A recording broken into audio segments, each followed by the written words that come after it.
It was as if we found each other all over again. We agreed to see each other, not knowing the why, but we agreed to meet at night on the shore. How could something so familiar feel so foreign? How could something so intrinsically woven into my very DNA feel so alien? We stared at each other in the dark, intimate strangers, without a word to whisper. I stepped closer, and so did she, until the distance between us gave no room for retreat. Before my mind could calculate, my arms were wrapped around her, and I brought her head into my chest. I kissed her crown and stared beyond the dark. I honestly didn't know she reciprocated until I felt her familiar hands stroking my back, her fingers gently scratching my shoulder blades. I missed that. I loosened my embrace just to see her face, the same eyes, the same supple skin, the same hair, the same lips now quivering inches from mine.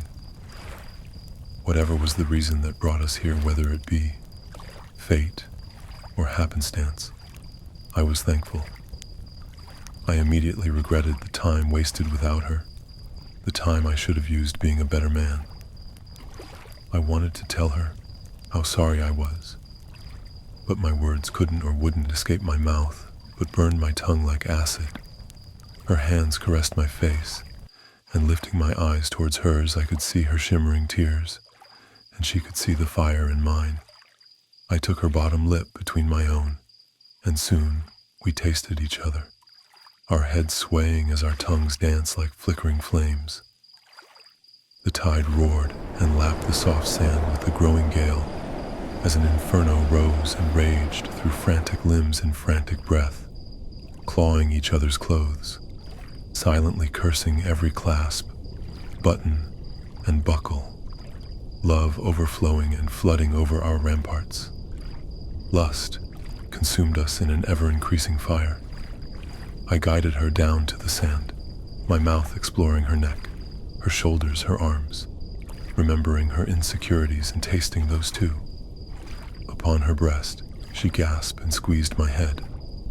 The water, the wind, the trees around us rising in a crescendo, as we desperately sought to fulfill an insatiable need. She bit my chest as we both eased out the last stitch of clothing, panting bare under a bare moon. We paused and observed each other, eyes ogling every inch of bare flesh to be consumed.